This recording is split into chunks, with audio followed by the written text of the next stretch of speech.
দাদা দেখছিলাম যে কেউ বাংলাদেশ থেকে আসলেই তাকে আপনি ডেকে ডেকে নিয়ে যাচ্ছেন, কি হোটেল? এটা হোটেল আছে, হোটেলে গেছে ওরা, মানে ওনাদের চিকিৎসার জন্য আসছে, তো সব হচ্ছে না, কম পয়সার মধ্যে রুম চাইছে। এখন তো অবস্থা বহুত সব খালি আছে, কম পয়সা দিয়েও দিচ্ছে, 600-700, যেখানে 1000-1200, সেখানে 500-600-700-500 টাকা রুম দিয়ে দিচ্ছে। তো মানে মার্কেট স্ট্রিটের ব্যবসাও একদম বসে পুরো গেছে। ব্যবসা শেষ, পুরো শেষ। মার্কেট স্ট্রিটের যত ব্যবসা সব শেষ, হোটেল বলেন, ট্রাভেলস বলেন, এই রোডে চলার রাস্তার জায়গা পাওয়া যায় না। এখন দেখছেন পুরো ফাঁকা, মানে একটা লোক দেখা যাচ্ছে না। এর থেকে আরো বেলা হবে, দেখবে এখন তো একটা দুটো বাস আছে, কিছু বাস আছে, লোক আছে, তারপরে তো আরো কিছু দেখা যাবে না। সন্ধ্যাবেলা একবার এসে দেখেন, মনে হচ্ছে একদম শুনশান, একদম মানে কবরস্থান হয়ে গেছে। তো বাংলাদেশ থেকে কত লোকজন আসছে তাও এখন? এখন মানে ধরে নিন 10%, মানে 10% যদি আসছে তো আসছে, তাও নাই। তাও যে মানে ভিসাগুলো বাজা আছে, মানে এই তো লাস্ট এই ডিসেম্বর মনে হচ্ছে সব শেষ হয়ে যাবে। ওই গিনা চুনা কিছু আছে। মানে এই পরিস্থিতি ঠিক না হলে আপনাদের খুব সমস্যা। এই সব ব্যবসা- সব খালি আমাদের নেই, আমাদের এই পুরো এরিয়া, পুরো মার্কেট, তবে পুরো এরিয়া এখানে নিয়ে বড় টোটাল এর মধ্যেই চলে,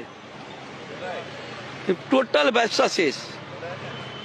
মানে আপনারাও তাকিয়ে আছেন কবে এই তারপর পরিস্থিতি? আমাদেরও আছে, আমাদের ফ্যামিলি, আমাদের কি হবে আমরা নিজে চিন্তা করতে পারছি না। এখন কোনো রকম চলছে, আর যদি বই হয়ে যায় তবে আমরা সবার অবস্থা একদম, মানে একজনের পেছনে কটা ফ্যামিলি থাকে আপনারা বুঝতে পারছেন। আমরা কি করব, আমাদের নিজে মানে মাথা কাজ করছে না।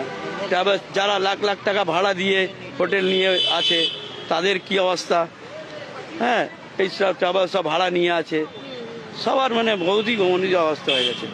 ना सभी का मतलब नुकसान है। यहाँ समझिए बिजनेसमैन का लेकर के डॉक्टर लोगों का भी जो है सभी का नुकसान है, क्योंकि यहाँ जब यहाँ बांग्लादेशी लोग नहीं आएंगे तो ट्रीटमेंट के लिए मोस्टली लोग आते हैं यहाँ पे। हाँ, अगर नहीं यहाँ पे ट्रीटमेंट होगा, नहीं डॉक्टर लोग देखेंगे तो फिर क्या है, उन लोगों को भी तो नुकसान है। तो सबको सोचना है, समझना है इस चीज़ को लेकर के, समझे नहीं, बहुत ज़रूरी है सबको समझ करके चलना है, क्योंकि इससे जो है बहुत लोगों का अपना ज़िंदगी चल रहा है, सबका घर चल रहा है, समझे ना, यही सब बात है। पार्टी पॉलिटिक्स वाले को सबसे ज्यादा ये सब चीज के ऊपर ध्यान देना चाहिए। ये जो है धर्म के लेकर के नहीं सोचना चाहिए, बल्कि इंसान के जिंदगी का लेकर के चलना चाहिए। बिजनेस के ऊपर मतलब कैसा जिंदगी लोगों को कैसा चलना है, कैसा रहना है, करना है, उन लोगों का जिंदगी बारे सोचना चाहिए। কি অবস্থা এখানে? এখন ব্যবসা অনেক অবস্থা খারাপ, বাংলাদেশে ইন্ডিয়ানে এই যে ঝামেলা সৃষ্টি, এদের মধ্যে নিজেদের মধ্যে যদি কিছু মেনে নিতে পারতো অনেক ভালো হয়, সবারই একটা সুবিধা হয়। সবাই তো লস হচ্ছে, দুপক্ষ সরকারই তো লস, এই পক্ষ সরকার লস, ওই পক্ষ সরকার লস। তো এগুলোর মধ্যে নিজেদের মধ্যে ফাইসলা করলে সব থেকে ভালো, আমরা চাই এটা। এটা বাংলাদেশে বলছি এবং ইন্ডিয়ান সবাইকে বলছি যে নিজের মধ্যে সব মেনে নিতে পারে, এটা এইটুকুনি বলবো, আর কি বলবো। এমনি তো ব্যবসা পজিশন খারাপ খুব।